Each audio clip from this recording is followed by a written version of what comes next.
Comment के माध्यम से मुझे दिख भी रहा है। तो सर कुछ स्टूडेंट्स के कमेंट के माध्यम से हमने जो जानकारी निकाली, बच्चों के मन में क्या डाउट्स हैं वो सारे हम लोग डिस्कस करेंगे। पहले वो जानकारी की बात करते हैं जो ऑलरेडी आपने कल बता दी थी। जैसे हमने बात की थी भाई कुल पद जो है वो 5934 है, टीएसपी और नॉन टीएसपी को मिलाकर नंबर बहुत बड़ा है। समझिए तैयारी अगर आप कर रहे हो ना तो ये नंबर बहुत बड़ा है सर, और समय भी इसके लिए हमें काफी मिलने वाला है। अगले मई जून में प्रस्तावित है और ये भी 1-2 महीने आगे जाएगी। मतलब ये मान के चलिए नवंबर से लेकर जून 8 से 9 महीने मिल रहे हैं। सिर्फ भी अगर सर इसको 6 महीने माने तो 6 महीने में तैयारी, रिवीजन, टेस्ट सीरीज सब कुछ हो सकता है। बेहतरीन हो सकता है। बिल्कुल सर, बिल्कुल। तो ये 5934 पद है दोस्तों, 10वीं पास इसमें मिनिमम एलिजिबिलिटी पात्रता मांगी गई है। इसके अलावा सर कोई डिप्लोमा सर्टिफिकेट वगैरह? नहीं सर, इसमें कोई डिप्लोमा नहीं है। इसके अलावा जैसे एक एलएस एग्जाम होता है उसमें डिप्लोमा होता है पशुधन, और एक एग्रीकल्चर सुपरवाइजर उसमें 12th एग्रीकल्चर। बाकी ये प्योर 10th पास की भर्ती है बच्चों, और 10th पास का कोई भी बच्चा कभी 10th की है लेकिन उसकी उम्र जो है 40 से नीचे और 18 से ऊपर होनी चाहिए। मतलब ये एक तरह से ऐसा है, पशुधन विभाग ने एक गिफ्ट दिया है कि आप जो सरकारी नौकरी का ड्रीम देख रहे हैं उसे आराम से पूरा कर सकते हैं अच्छे तरीके से। ये है। और सर जैसे ना किसी का सपना आरएस होगा, अभी वो जस्ट 12th पास किया है या अभी 18 साल का हुआ है, तो एक बार जिंदगी का टेंशन खत्म करने के लिए ये जॉब बहुत अच्छी है। उसके बाद में आपको भगवान करे आप आईएएस बने, आप समझ आप। हाँ, पर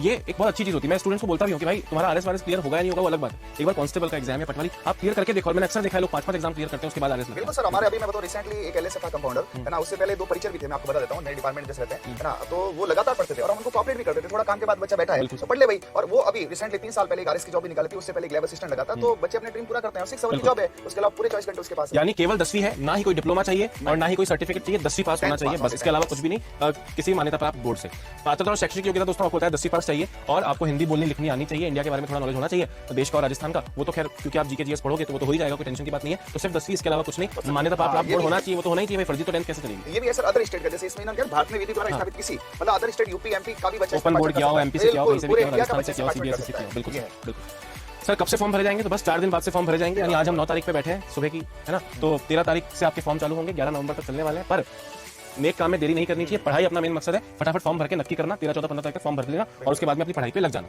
सर 13 से है और 16 से अपन बैच भी चालू है। बिल्कुल सर, वो भी आगे सारी जानकारी बताएंगे। तो सिलेबस क्या है? सिलेबस दोस्तों 2 भागों में अगर बांटे तो 150 नंबर का पूरा पेपर होने वाला है। 150 नंबर 150 क्वेश्चन, मतलब 1 नंबर का एक क्वेश्चन, टोटल 150 क्वेश्चन आने वाले हैं। 70% भाग जो है ना दोस्तों, 150 का 70% वो अपना भाग ए है जो कि जीके जीएस होगा, और 30% भाग जो है वो पशुपालन से जुड़े टॉपिक्स उसमें है। कुछ 2-4 टॉपिक्स एग्रीकल्चर के भी इसमें शामिल है। तो ये आपका 100% हो जाएगा और कुल 3 घंटे इन 150 क्वेश्चन के लिए आपको मिलने वाले हैं। और ये 3 घंटे आपको मतलब एकदम बोलते हैं ना कि इश्क होता है तो कैसे चेहरे पर दुपट्टा लगता है, ठंडी ठंडी हवा आती है। अगर उत्कर्ष के साथ जुड़ गए तो ये 3 घंटे बहुत शानदार आपके निकलने वाले हैं। नहीं तो तोते उड़ाने के लिए भी ये पेपर कहीं पीछे नहीं रहने वाला है। डट के आपने मेहनत कर ली। 6 महीने केवल आपको नहीं मिले तैयारी के लिए, 6-8 महीने, ये हर बच्चे को 6-8 महीने मिले। आप 4 दिन वेस्ट करोगे तो 4 दिनों में कोई आपसे 4 कदम आगे निकल चुका होगा। इस बात को आपको ध्यान रखना है। सर इसमें पार्ट ए में जैसे कुछ बच्चे हैं उनके कमेंट्स आ रहे हैं अभी, सुपरवाइजर का है या कोई बच्चे एलएस की तैयारी की, तो बच्चों मैं आपको बताऊं, आप लोगों ने जीके पढ़ा, इन्होंने आपने हिस्ट्री कल्चर ये पढ़ा, लेकिन साइंस मैथ, ठीक है, ये कुछ चीजें हैं जो अलग है रेगुलर भर्ती से। मतलब इस भर्ती में साइंस और मैथ भी है और एनिमल हस्बेंड्री भी सर इन्होंने जो है ना पूरा एक कंपोज करके उसको डाला है ना। ऐसे नहीं है एक पर्टिकुलर सुपरवाइजर एलएस है पर्टिकुलर किसी का बड़ा डिजाइन किया गया। मतलब इस भर्ती में काफी टाइम लगा है, तो एक नया कोर्स, एक नई पूरी प्लानिंग के साथ इसमें उतरना पड़ेगा। भाई सर अभी अपन बात कर भी रहे थे कि वैकेंसी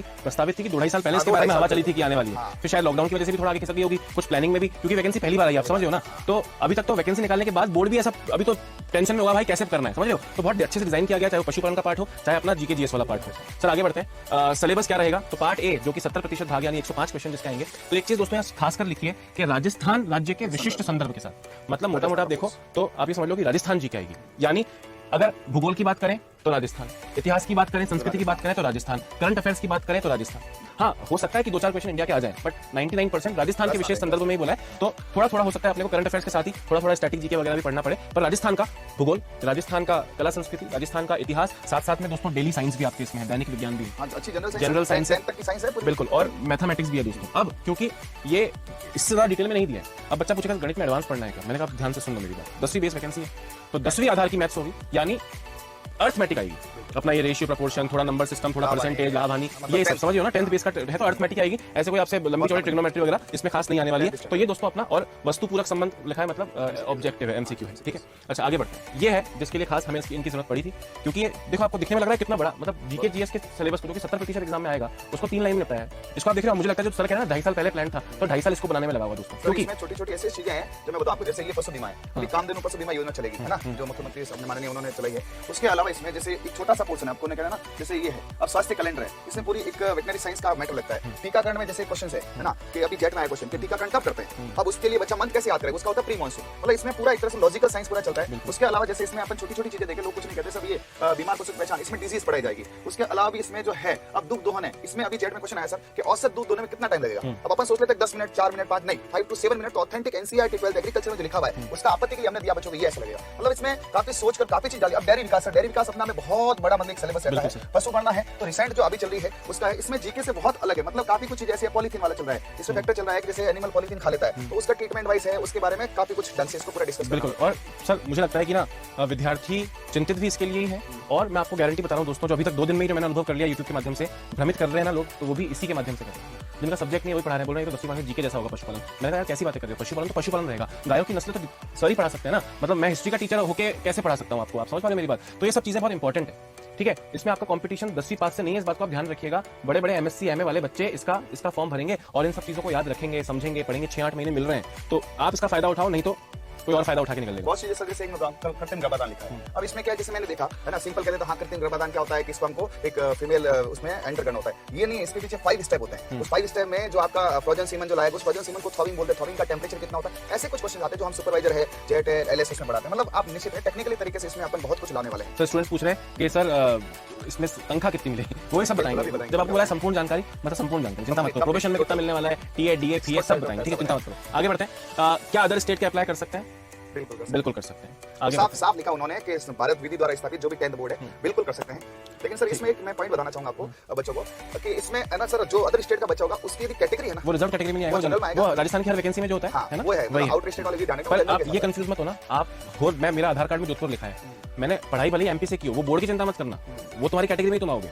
आपका डोमिसाइल अगर किसी और स्टेट का है तो अप्लाई कर सकते हो, राजस्थान की हर वैकेंसी में अप्लाई कर सकते हो, और रीट्वीट में भी अप्लाई करते हैं लोग, पर हाँ उसमें फिर वो रिजर्व कैटेगरी में नहीं आता है। खैर वो अलग बात है। आगे बढ़ते हैं। एनिमल अटेंडेंट की सैलरी कितनी होती है? देखो आपने आप भले कमेंट में बार पूछ रहे हो, पर हम ऑलरेडी पता था हमें कि क्या आप लोग पूछने वाले हैं। तो सर इसमें सैलरी कितनी होती है? मतलब क्योंकि अगर मैं आपको बताऊं सर, एक बाहरी आदमी की दृष्टि से देखता हूँ 10वीं क्लास 8,000 ये चल रहा है सर। अभी कमेंट में भी लोग कुछ भी अनाप शनाप कर रहे हैं कि चपरासी है सर, 8,000 मिलेंगे। मैं आपको इसमें बच्चों को पूरा बताऊं अच्छे से एक्चुअली क्या होता है सर, ये क्या बढ़ती क्या है थोड़ा सा ना। जैसे आप देखो सर, मेडिकल हॉस्पिटल होते हैं ना, जैसे महात्मा गांधी एमटीएम बड़े, वैसे एनिमल के हॉस्पिटल होते हैं, पशु चिकित्सालय बोलते हैं, जो शहर में बड़े होते हैं, पॉलीक्लिनिक्स होते हैं, और गांव में या उसके एक्सटेंशन में छोटे भी होते हैं। अब जो पशु चिकित्सालय इंडिपेंडेंट एक पीएससी होती है, उसमें 3 पोस्ट होती है, एक डॉक्टर होता है, एक कंपाउंडर होता है, ठीक है, और ये जो है 4th ग्रेड होती है। पहले ये 3 अलग अलग चलती थी, जिसको पशु परिचर, जलदारी और गड़ी कहते हैं। अब गवर्नमेंट ने क्या किया, इनको मिला के एक कर दिया, ठीक है। हाँ, तो ये चतुर्श्रेणी कर्मचारी है। लेकिन एक बात होता है सर, चतुर्श्रेणी कर्मचारी हमारे तो साथ रहते हैं, ठीक है, हमें पता है, उनको हम बड़े सम्मान से प्यार से एकदम रखते हैं, और उनका काम बड़ा जेंटल तरीके से होता है। जैसे कुछ लोग कमेंट में के साहब इसमें ना भैंस की पूंछ पकड़नी पड़ेगी, ये करना पड़ेगा, तो हम नहीं पकड़ते सर। इसमें क्या आप ट्रीटमेंट करोगे, अब डॉक्टर सर एक करता है, सीजर करता है ना, शल्य चिकित्सा करता है, तो उसके अंदर उसको ब्लड में हाथ जाता है तो जाएगा ही, वो तो उसका काम है। बट इसका कोई ऐसा काम नहीं है। 9 से 3 6 घंटे का काम रहता है, और उसमें ऑफिस मैनेजमेंट का ये मल्टीटास्किंग एमटीएस सर्विसेज बोलते हैं। तो सेंटर में हम एसएससी वगैरह तैयारी करते हैं, उसमें एमटीएस की वैकेंसी आती है। वैसे ये भी एमटीएस की वैकेंसी आप एक समझ लीजिए, पर है पशुपालन विभाग के। सर ने कहा कि इनके विभाग में जो एमटीएस होते हैं उनको पशु परिचर कहा जाता है। एमटीएस है ऑफिस एकदम ऑफिस मैनेजमेंट। तो सर बात ये है पगार कितनी मिलेगी, बहुत इंपॉर्टेंट चीज है सर, बताइए। इसको मैं इनको पूरा बता रहा हूं। इसमें सर ऐसा है, इनका प्रोबेशन काल जो अभी राजस्थान सरकार में चलता है 2 साल, प्रोबेशन के अंदर आपको 12,400 इन हैंड मिलेगा इनको, क्योंकि वो तो वैसे आधे से कम के बराबर होता है, क्योंकि वो कांस्टेबल को भी कम मिलता है। सर मैं लगा था ना 7 साल पहले, तो मुझे 16,800 मिलते थे, 16,800 उस समय कम था, हालांकि अभी तो 35-40 हो गया है। जबकि सर तो वेटरनरी ऑफिसर है, मतलब डॉक्टर है, आम भाषा में बोलो तो सर तो डॉक्टर है, और सर प्रोबेशन की सैलरी को सैलरी नहीं मानते हैं। प्रोबेशन का मतलब है कच्चे में सर, प्रोबेशन 2 साल का प्रोबेशन होता है, कच्चे नौकरी कह सकते हैं। उसके बाद इनका जैसे 2 साल पूरा होता है तो इनका बेसिक हो जाता है 17,700। सर मैथ्स का टीचर हो, मुझे कैलकुलेट करने में बोल सकते हैं। 17,700 ठीक है, 17,700 इनका जो है एकदम बेसिक रहने वाला। उस पर इनको 42% डीए मिलने वाला है, 42%। इसका 42%, इसका 42% लगभग 7,000 कुछ होगा, तो 7,400 कैलकुलेशन आप 7,434 रुपए। ठीक है, 42% डीए ये बेसिक था ना सर, और ये सर है ना डीए भी बढ़ता है। ये बेसिक था, ये बेसिक है, डीए डेली अलाउंस, और ये है ना बढ़ता है, हर साल ही बढ़ता है ना।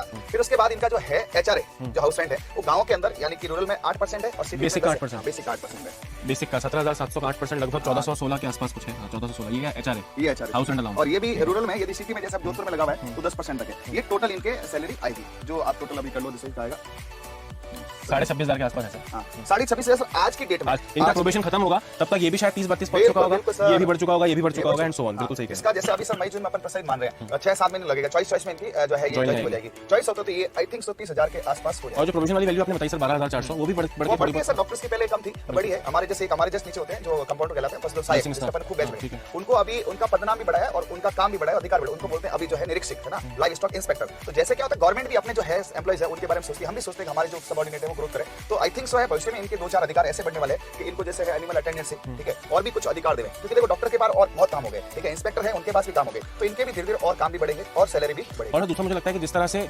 गवर्नमेंट, स्टेट गवर्नमेंट खासकर लाइफ स्टॉक को लेकर जिस तरह से और एग्रेसिवली काम कर रही है। फर्स्ट नंबर पर है मिल्क में पहले नंबर पर है। और मैं आपको बता दूं लाइव स्टॉक में ऐसी योजनाएं आ रही है सर कि 5 साल बाद रेवेन्यू जो है जीडीपी का कम से कम 15% तक देने वाला पशुपालन, अभी 10 से 12% दे रहा है। तो ये पशुपालन को लेकर सरकारें सीरियस है, इसलिए देखो ये वैकेंसी आज पहली बार आई है, तो ये होता है ये सब भी टेम्पररी और ये थोड़ा बढ़ावा ही आपको दिखे। बिल्कुल, तो ये सैलरी ठीक है, जरूरी पॉइंट होता है, इसलिए हमने आपसे डिस्कस किया। तो आप लोगों को पढ़ाई